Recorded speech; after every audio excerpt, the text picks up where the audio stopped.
नमस्कार दोस्तों, supreme court के एक फैसले से मोदी सरकार की नींद उड़ा दी है। मणिपुर का दौरा करेंगे सुप्रीम कोर्ट के 5 जजों के विशिष्ट दल। कानूनी और मानवीय मदद का लेंगे जायजा। सुप्रीम कोर्ट के 5 जज मणिपुर का दौरा करेंगे। जस्टिस वीआर गवई की अगुवाई में सुप्रीम कोर्ट के 5 जजों का दल 22 मार्च को मणिपुर दौरा करेगा। जस्टिस गवई के साथ justice Suryakant, justice Vikram Nath, justice के वी विश्वनाथन और जस्टिस कोटेश्वर सिंह भी मौजूद होंगे। इस फैसले के बाद केंद्र सरकार का एक तरीके से हवाइयां उड़ चुकी हैं। कभी नॉर्थ ईस्ट का सबसे शांत और खूबसूरत राज्य कहे जाने वाला मणिपुर अब आग और धुएं में घिर चुका था, लेकिन दिल्ली में बैठे हुक्मरानों को इससे कोई फर्क नहीं पड़ा। उन्होंने तो बस दिखाना था कि अमृतकाल चल रहा है और अमृतकाल की आड़ में मणिपुर को जलने दिया गया। सब कुछ शांति से होता रहा, चलता रहा और लोग देखते रहे। अचानक जातीय संघर्ष भड़क उठा।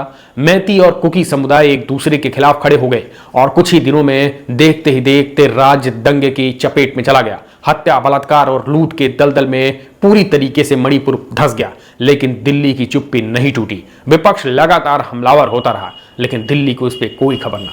मोदी जी मणिपुर की कब बोलेंगे मोदी जी, इसको लेकर विपक्ष सवाल पूछता रहा। इस सवाल का जवाब देने की हिम्मत किसी मंत्री या बीजेपी प्रवक्ता में नहीं थी।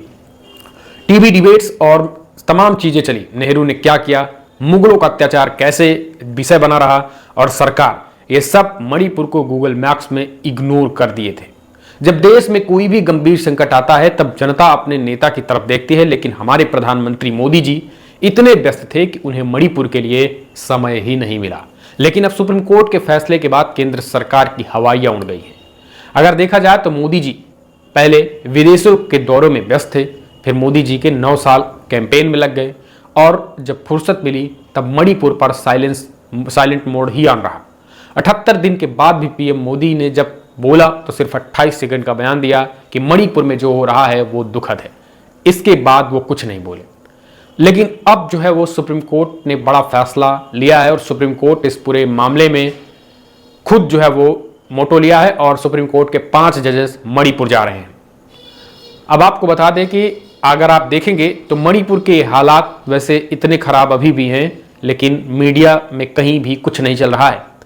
मणिपुर के मुख्यमंत्री बीरेन सिंह को भी वहां से हटा दिया गया है। मणिपुर में हिंसा के दौरान महिलाओं के साथ अत्याचार की दिल दहला देने वाली घटनाएं भी सामने आई। महिलाओं को निवस्त कर परेड भी कराई गई थी। सड़कों पर सरेआम दरिंदगी हुई।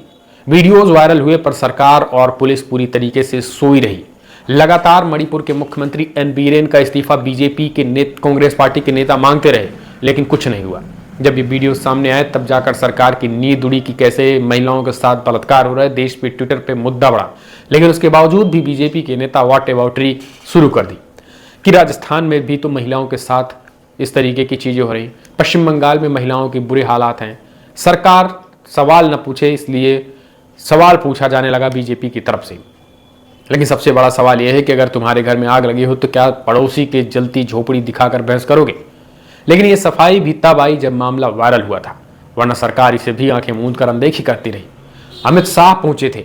अमित शाह का टूरिज्म फेलियर भी साफ था। जब मणिपुर जल रहा था तब हमने देखा कि कैसे गृह मंत्री अमित शाह दिल्ली में बैठकर चाय पी रहे थे।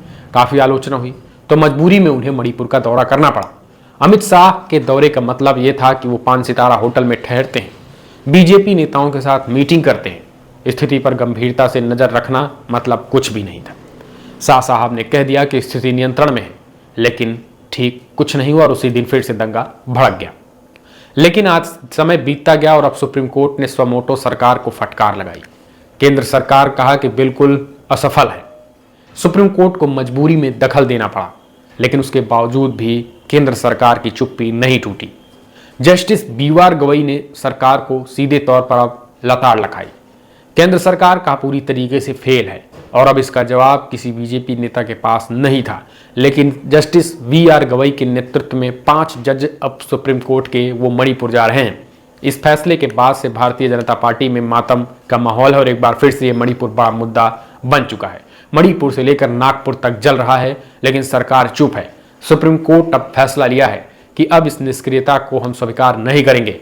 मतलब मोदी सरकार का हर बहाना अब कोर्ट में नहीं चलेगा।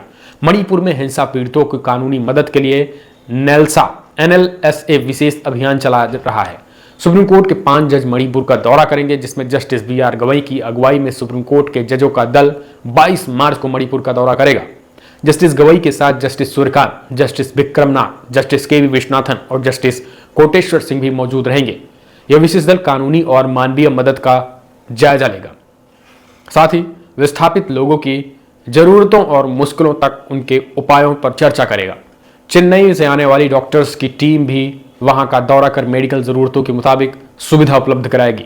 विशेष दल मणिपुर में दंगा प्रभावित पीड़ितों और विस्थापित लोगों के नष्ट या फिर खो गए संपत्ति या निजी दस्तावेजों के बारे में समुचित उपाय करेगा। नेल्सा के लोकप्रिय अभियान की बात करें तो अदालतों के जरिए पिछले साल भी करोड़ों मुकदमों का निपटारा कर अरबों रुपए का राजस्व भी दिलाया था। पिछले हफ्ते ही लोक अदालतों में 2.5 करोड़ से ज्यादा मामलों का निपटारा कराया जा चुका है। तो नेल्सा की पहल पर सुप्रीम कोर्ट के 5 जजेस मणिपुर जा रहे हैं और हालातों का जायजा लेंगे और वहां मामले का भी निपटारा होगा। केंद्र सरकार को फटकार भी लगाई है, लेकिन सुप्रीम कोर्ट के जजेस के दौरों को लेकर के केंद्र सरकार पूरी तरीके से हैरानी पर पड़ गया है कि अगर सुप्रीम कोर्ट के जजेस जाएंगे तो वहां की सच्चाई सार्वजनिक होगी, तो मोदी सरकार का जो एक तरीके से जो अभियान है उस पर पलीता लगेगा। लेकिन अब देखने की बात होती है कि 22 मार्च को सुप्रीम कोर्ट के जजेस मणिपुर में जा करके कौन सी खोज करते हैं। मणिपुर के जजेस 5 सितारा होटल से वापस आ जाते हैं सुप्रीम कोर्ट के, या फिर जो ग्राउंड रियलिटी है उस रियलिटी को जानकर केंद्र सरकार को फटकार लगाएंगे और वहां की जो राज्य सरकार उस वक्त के मुख्यमंत्री थे एन बीरेन, उन पर भी कोई कार्रवाई करेगी, ये तो सवालों के घेरे में है। लेकिन सुप्रीम कोर्ट का ये फैसला आपको कैसा लगा? मणिपुर में जहां बीजेपी के नेता दौरा नहीं कर रहे हैं, सुप्रीम कोर्ट का यह फैसला आपको कैसा लगा? कमेंट्स माध्यम से अपने सुझाव देना ना भूलें। इस वीडियो में इतना ही। नमस्कार।